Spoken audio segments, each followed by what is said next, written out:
Assalamualaikum warahmatullahi wabarakatuh.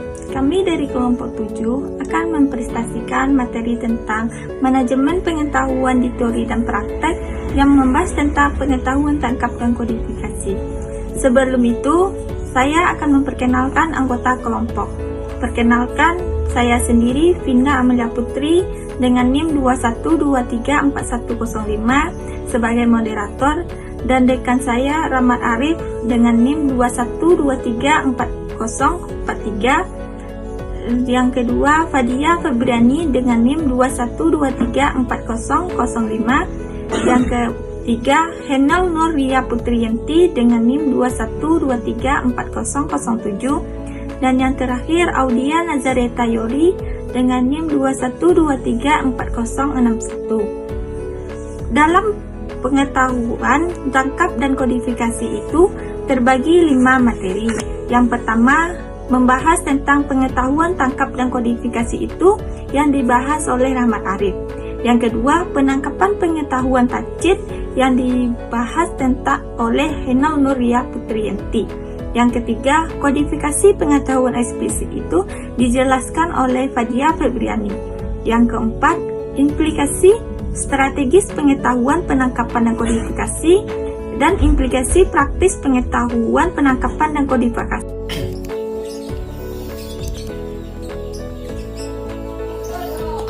Baiklah, saya akan menjelaskan mengenai materi yang pertama, yaitu tentang pengetahuan tangkap dan kodifikasi. Sebelumnya, perkenalan tentang pengetahuan tangkap dan kodifikasi. Fase tingkat tinggi pertama dari siklus manajemen pengetahuan, seperti yang terlihat pada gambar 4.1, dimulai dengan penangkapan dan kodifikasi pengetahuan lebih khusus lagi. Pengetahuan diam-diam ditangkap atau diperoleh, dan pengetahuan eksplisit diatur atau dikodekan. Dapat dilihat pada gambar 4.1 mengenai siklus manajemen pengetahuan terpadu, di mana akuisisi dan aplikasi pengetahuan memperbarui dari penangkapan dan atau penciptaan pengetahuan baru. Pengetahuan baru tersebut digunakan untuk menilai dari berbagai dan diseminasi pengetahuan. Dari hal tersebut dapat dikontekstualisasikan menjadi aplikasi pengetahuan. Siklus ini berulang begitu seterusnya. Selanjutnya, dalam manajemen pengetahuan, kita perlu mempertimbangkan pengetahuan yang kita tahu ada dalam organisasi yang kemudian kita tangkap, namun masih ada bidang pengetahuan menarik lainnya yang tidak kita ketahui. Pengetahuan yang belum teridentifikasi ini akan membutuhkan langkah tambahan dalam penangkapan dan kodifikasinya. Selanjutnya, akhirnya ada pengetahuan yang kita tahu dan tidak kita miliki. Ada juga pengetahuan yang kita tahu dan kita miliki. Kami perlu memfasilitasi pembuatan konten baru inovatif yang ini. Perhatikan gambar 4.2 berikut.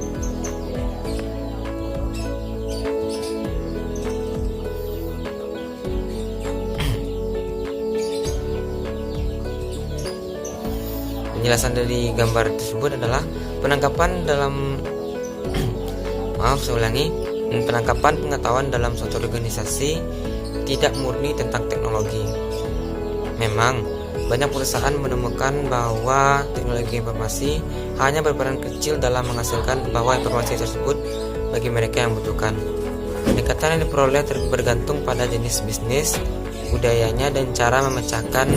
Beberapa organisasi umumnya membiarkan produk dan layanan standar, sementara yang lainnya terus mencari cara baru dalam melakukan sesuatu. Oleh karena itu, penangkapan dan pengetahuan dapat menjangkau seluruh rangkaian aktivitas melalui dari mengatur detail informasi pelanggan ke dalam suatu database hingga menyiapkan program pendamping. Mungkin segitu dulu dari materi yang pertama.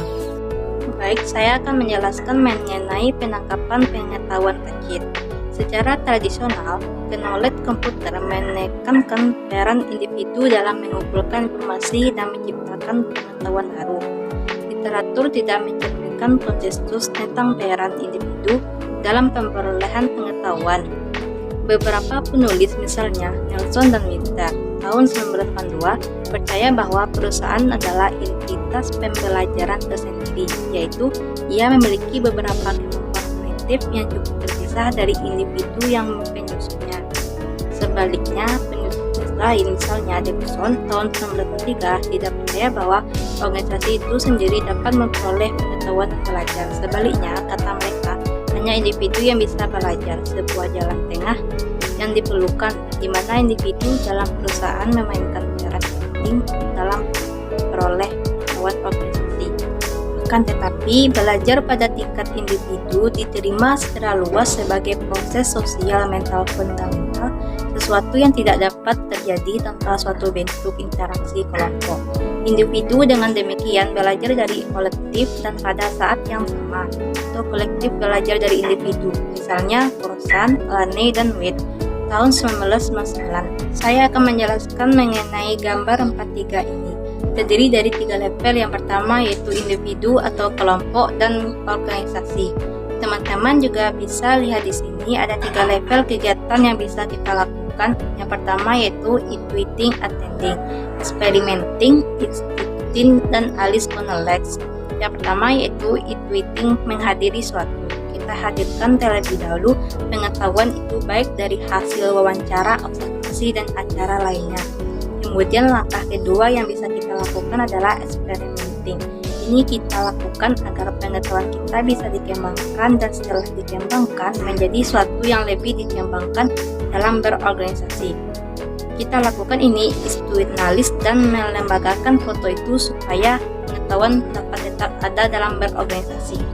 Dalam manajemen pengetahuan, penciptaan atau penangkapan pengetahuan ini dapat dilakukan oleh individu yang bekerja untuk organisasi atau kelompok dalam organisasi tersebut, oleh semua anggota komunitas praktik atau COP, atau oleh individu COP yang berdedikasi. Ini benar-benar dilakukan pada tingkat pribadi juga, karena hampir semua orang melakukan beberapa aktivitas penciptaan, penangkapan, dan kodifikasi pengetahuan dalam menjalankan pekerjaan. COP menyebutkan sebagai PKM atau Personalized KM ini dalam perusahaan individu berbagi persepsi dan bersama-sama menginterpretasikan informasi peristiwa dan pengalaman. Dan pada titik tertentu, perolehan pengetahuan melampaui individu dan dikodekan ke dalam memori perusahaan atau NIPEC tahun 1995 dan Nokata dan Takeuchi tahun 1995. Kecuali jika pengetahuan ditanamkan ke dalam memori perusahaan tidak dapat memanfaatkan pengetahuan yang dimiliki oleh masyarakat masing-masing anggota organisasi. Pengambilan pengetahuan Tacit di tingkat individu dan kelompok akuisisi. Pengetahuan dari individu atau kelompok dapat dicirikan sebagai transfer dan transformasi, keahlian berharga dan dari sumber pengetahuan, misalnya ahli manusia, dokumen, dan ke gudang pengetahuan. Misalnya memori pengetahuan atau perusahaan intranet. Proses ini melibatkan pengurangan volume konten yang sangat dasar dari berbagai domain atau menjadi kumpulan fakta dan aturan dapat dan mudah digunakan. Gagasan memperoleh pengetahuan dari seseorang ahli di bidang tertentu untuk tujuan merancang presentasi spesifik dari informasi yang diperoleh bukanlah hal baru. Pendekatan yang digunakan untuk menangkap atau menjelaskan dan selanjutnya pada pengetahuan tergantung pada jenis pengetahuan. Pengetahuan implisit sudah dijelaskan dengan baik, tetapi kita mungkin perlu mengabstraksi atau meringkas konten ini. Di sisi lain, Tacit Konolex mungkin memerlukan analisis dan organisasi awal yang jauh lebih signifikan sebelum dapat dijelaskan dan direpresentasikan dengan tepat. Peneliti kecerdasan buatan lainnya atau Persaye tahun 1988 mengurangkan 3 pendekatan utama untuk akuisisi pengetahuan dari individu dan kelompok. Berikut ini yang pertama, mewawancarai para ahli. Yang kedua, belajar dengan diberitahu. 3, belajar dengan observasi. Pengambilan pengetahuan Tacit di tingkat organisasi. Akuisisi pengetahuan organisasi adalah proses yang berbeda secara kualitatif dari yang terjadi pada tingkat individu dan kelompok. Sedangkan pada tingkat kelompok, kami terutama berkaitan dengan mengidentifikasi mengkaji dan mengkodekan pengetahuan yang berharga atau yang sebagian besar bersifat diam-diam. Penangkapan pengetahuan organisasi jadi pada tingkat yang lebih pokok. Ada mahkota mengusulkan pendekatan yang menguraikan 4 proses akuisisi pengetahuan. Yang pertama, yang kedua pembelajaran perwakilan, yang ketiga pembelajaran pengalaman, dan yang keempat proses inferensial. Kodifikasi pengetahuan implisit. Kodifikasi pengetahuan adalah tahap selanjutnya dari pemanfaatan pengetahuan. Pengetahuan tersebut dapat dikomunikasikan lebih luas dan dengan biaya yang lebih murah. Interaksi dibatasi ruang lingkupnya bagi mereka yang dapat mendengar atau dapat melakukan kontak tatap muka. Ada 3 pembagian kodifikasi pengetahuan implisit. Yang pertama, peta kognitif. Peta kognitif atau pengetahuan adalah presentasi dari model mental pengetahuan seseorang yang dapat bentuk pengetahuan terkodifikasi dengan baik. Peta kognitif adalah cara yang ampuh untuk mengkodekan pengetahuan yang ditangkap. Ini karena ia juga menangkap konteks dan hubungan timbal balik yang kompleks antara konsep-konsep kunci yang berbeda. Sebenarnya juga sangat penting untuk meyakinkan individu karena membentuk bagian dari pandangan dunia. Untuk memasukkan pandangan, persepsi, penilaian, hipotesis, dan subjek orang yang diwawancarai, peta konsep mewakili konsep dan hubungan yang dikirim dalam bentuk grafis 2 dimensi. Dengan simpul yang mewakili konsep, kunci yang dihubungkan oleh tautan yang mewakili proposisi. Sangat mirip dengan jaringan semantik yang digunakan oleh berbagai disiplin ilmu seperti linguistik, pendidikan, dan sistem berbasis pengetahuan. Tujuan dari sistem tersebut adalah untuk mengatur pengetahuan implisit dengan lebih baik dan menyimpannya dalam memori perusahaan untuk menyimpan jangka panjang. Yang kedua, pohon keputusan. Pohon keputusan adalah metode lain yang banyak digunakan untuk menyusun pengetahuan implisit. Presentasi dari kompak dan efisien pohon keputusan biasanya dalam bentuk bagan alur, dengan jalur alternatif yang menunjukkan dampak dari berbagai keputusan yang dibuat pada titik persimpangan tersebut. Contohnya adalah proses pemeliharaan preventif untuk peralatan pabrik. Pengetahuan yang ditangkap dari pekerjaan pemeliharaan dapat dikodekan dalam pohon keputusan untuk membantu pekerja pemeliharaan di masa depan melakukan penggantian suku cadang dan pekerjaan lain berdasarkan keputusan berdasarkan jadwal daripada bereaksi terhadap suku cadang yang aus. Dan yang ketiga, taksonomi pengetahuan. Taksonomi adalah sistem klasifikasi dasar yang memungkinkan kita untuk mendeskripsikan konsep dan ketergantungan, biasanya dengan cara hierarkis. Semakin tinggi konsep ditempatkan, semakin umum atau generik konsep tersebut. Taksonomi paling berguna dalam pengorganisasian pengetahuan deklaratif seperti yang diwujudkan oleh sistem diagnostis. Konstruksi taksonomi melibatkan identifikasi defisien, perbandingan, pengelompokan elemen. Taksonomi pengetahuan organisasi bagaimanapun didorong bukan oleh prinsip dasar pertama atau atribut nyata, tetapi oleh konsensus. Semua pemangku kepentingan organisasi perlu menyepakati skema klasifikasi yang akan digunakan untuk menurunkan taksonomi tidak bisa teoretis tetapi empiris. Itu adalah cara mengkodekan jenis pengetahuan ini dalam suatu pekerjaan.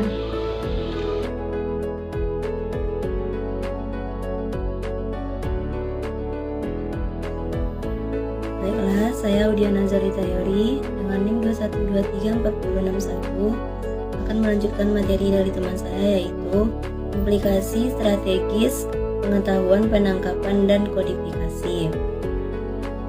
Penangkapan dan kodifikasi pengetahuan sangat penting ketika masalah kontinuitas pengetahuan muncul, misalnya Fell 2003, Beasley, Bosnies, dan Harden 2003, Sedangkan manajemen pengetahuan berkaitan dengan menangkap dan berbagi pengetahuan yang berharga bagi rekan kerja yang melakukan pekerjaan serupa keluar perusahaan. Manajemen kesinambungan pengetahuan berfokus pada meneruskan pengetahuan kritis dari karyawan yang keluar ke penggantinya. File 2003 membuat beberapa rekomendasi antara lain: siapkan profil pengetahuan untuk semua pekerja kritis, membina hubungan mentoring, mendorong komunitas praktik, pastikan bahwa berbagi pengetahuan dihargai, lindungi privasi orang, ciptakan jembatan ke memori organisasi untuk referensi jangka panjang dan konten yang berharga. Selanjutnya, implikasi praktis pengetahuan dan penangkapan dan kodifikasi. Meskipun manfaat menangkap pengetahuan diam-diam dan mengkodifikasi pengetahuan eksplisit sudah jelas bagi organisasi, mereka seringkali cukup kabur pada tingkat pekerja pengetahuan individu. Pengetahuan adalah aset yang menarik yang tidak dapat memiliki tetapi hanya dipinjam atau disewa. Beberapa pengetahuan tetap ada di dalam organisasi saat karyawan pergi, tetapi ini harus menjadi jenis pengetahuan yang benar-benar dan pekerja harus dapat mengakses dan memanfaatkannya. Rekomendasi untuk mempromosikan penangkapan dan kodifikasi pengetahuan mengikuti: 1. Hargai kontributor pengetahuan. 2. Ingatlah untuk melupakan. 3. Jangan melupakan ilmu apapun selama transfer. 4. Ingat paradoks nilai pengetahuan. Baiklah, hanya itu yang dapat saya sampaikan. Saya kembalikan kepada moderator. Terima kasih. Baiklah, dari materi tersebut dapat disimpulkan bahwa kodifikasi pengetahuan adalah salah satu aspek penting dalam manajemen pengetahuan. Kedudukannya yang sangat krusial untuk meningkatkan kualitas pengetahuan serta manajemen sumber daya manusia sehingga dapat meningkatkan nilai sumber daya manusia tersebut. Bukan hanya itu, kodifikasi berarti mengubah pengetahuan tacit menjadi pengetahuan eksplisit dalam bentuk yang dapat digunakan untuk anggota organisasi. Kodifikasi membuat pengetahuan khusus perusahaan atau diam-diam dan eksplisit menjadi terlihat, dapat diakses, dan dapat digunakan untuk pengambilan keputusan bernilai tambah, apapun bentuknya. Baiklah, sekian dari presentasi kelompok kami. Apabila ada kesalahan, mohon dimaafkan. Wassalamualaikum warahmatullahi wabarakatuh.